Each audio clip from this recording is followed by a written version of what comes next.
तमाम जानकारी के लिए सहयोगी ममता विस्तार से जानकारी दे रही थी, लगातार इस पर नजर बनी हुई है। अब इंदौर का रुख करेंगे। चुनाव से पहले हिंदू राष्ट्र पर सियासत, संतों के बाद मंत्री भी हिंदू राष्ट्र की वकालत कर रही है। मंत्री उषा ठाकुर का बयान, भारत हिंदू राष्ट्र है, हिंदुत्व एक जीवन पद्धति है, बेहतर तरीके से जीना है अगर तो वो हिंदुत्व को अपनाए।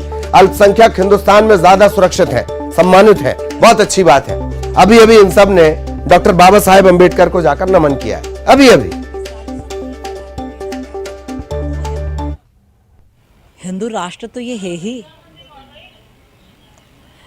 मैं बार बार आप सबसे भी आग्रह करती हूँ कि आप चौथे प्रहरी हो मेरे साथियों। आप सुप्रीम कोर्ट की परिभाषा क्यों नहीं पढ़ते कि हिंदुत्व तो जीवन पद्धति है, विश्व में जिसको बेहतर तरीके से जीना वो हिंदुत्व अपनाए। ये कोई जाति मत पंथ की परिभाषा नहीं है। जो बेहतर तरीके से प्रकृति पर्यावरण के साथ संतुलन बना के जीना चाहता है वो हिंदू है।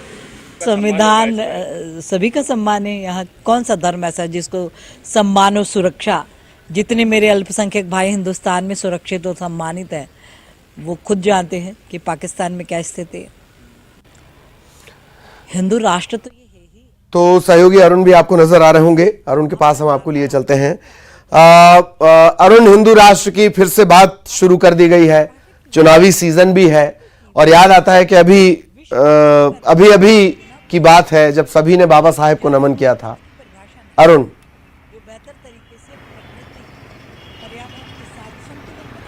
बिल्कुल, देखिए 2023 का विधानसभा का चुनाव है मध्य प्रदेश में और छत्तीसगढ़ में और तमाम 4-5 राज्यों में चुनाव है। इसके बाद 2024 में देश का आम चुनाव भी है और ऐसे में अब हिंदू राष्ट्र की बात उठाकर एक तरह से हिंदू वोट बैंक, जो बहुसंख्यक वोट बैंक है, उसको एकजुट करने का प्रयास किया जा रहा है। पहले बागेश्वर धाम सरकार और तमाम जो संत हैं उन्होंने हिंदू राष्ट्र की बात की और उसके बाद अब जो मंत्री हैं वो भी इस हिंदू राष्ट्र की बात कर रही है, उषा ठाकुर। इसके अलावा इसके पहले योगी आदित्यनाथ ने भी हिंदू राष्ट्र की बात कही थी, जो यूपी के मुख्यमंत्री हैं। तो तमाम राजनेता हैं वो भी हिंदू राष्ट्र की बात कर रहे हैं। लेकिन भारत में अगर हिंदू राष्ट्र की बात की जाए तो जब भारत और पाकिस्तान का बंटवारा हुआ था तो इस्लाम में धर्म को मानने वाले लोग पाकिस्तान चले गए थे और भारत को एक धर्मनिरपेक्ष राष्ट्र माना गया था और सभी धर्मों के सम्मान की बात की गई थी। संविधान में लिखा भी गया था कि सभी धर्मों का सम्मान होगा। ऐसे में अब हिंदू राष्ट्र की बात कहना कहीं से भी न्यायोचित नहीं ठहराया जा सकता। लेकिन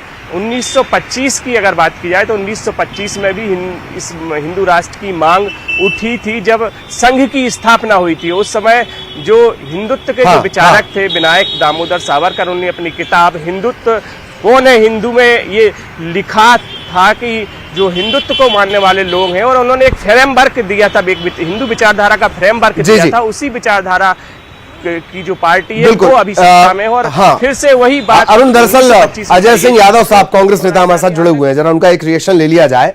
अजय जी, हिंदू राष्ट्र की मांग और अब मंत्री उषा ठाकुर है, उन्होंने भी ये मांग की है, चुनाव भी नजदीक है। जी यादव साहब।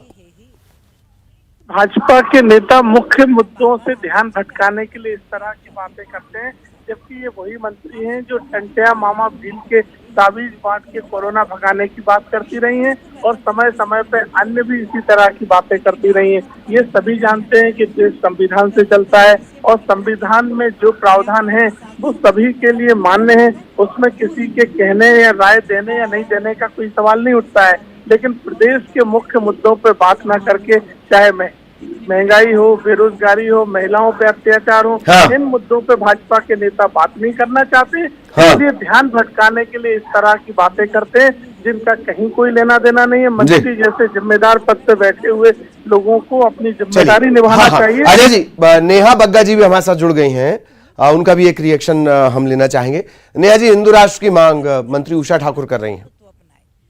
देखिए, हम पहले से ही हिंदू राष्ट्र हैं और ये तो स्पष्ट सुप्रीम कोर्ट ने कह दिया है कि ये पद्धति है जीवन जीने की, वे ऑफ लाइफ है। मुझे लगता है कि कांग्रेसी जो हिंदुओं को आतंकवादी बताते हैं, जो भगवा टेररिज्म को गढ़ने में लगे रहते हैं, जो हिंदुओं को बोको हराम कह देते हैं। जी जी, सुन रहे हैं आपको नेहा जी। उसने विचारने की जरूरत है। उन्हें इन चीजों पे आपत्ति होती है, वही प्रश्न उठाते हैं, क्योंकि हमारा जो आचार विचार है, जिस प्रकार से हमारा जीवन जीने की पद्धति है, वो तो हिंदू राष्ट्र वाली ही है और ये वे ऑफ लाइफ है। जी हाँ हाँ अजय जी बोलिए, आप कुछ बोलना चाह रहे हैं प्लीज। नेहा जी, फिर आपकी सरकार संविधान संशोधन लाके हिंदू राष्ट्र घोषित क्यों नहीं कर देती है? इन मुद्दों पे क्या राजनीति करते रहोगे, कभी कदम नहीं उठाओगे? यही कांग्रेसियों को समझने की अरे तो लाइए ना संविधान संशोधन। राष्ट्र ये मुद्दे केवल आप राजनीति के लिए करते हैं, आप किसी धर्म जात बिरादरी से लेना देना नहीं है। आप जैसे अरे मैं वाजिब सवाल पूछ रहा हूँ ललित जी, देखिए संविधान में संशोधन क्यों नहीं ले आते? तो आपको ये समझ में आ जाएगी बात।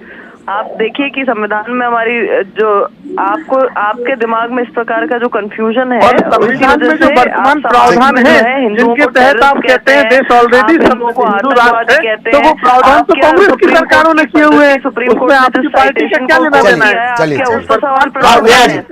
नेहा जी, अजय जी, चलिए रोक देते हैं थोड़ी देर के लिए।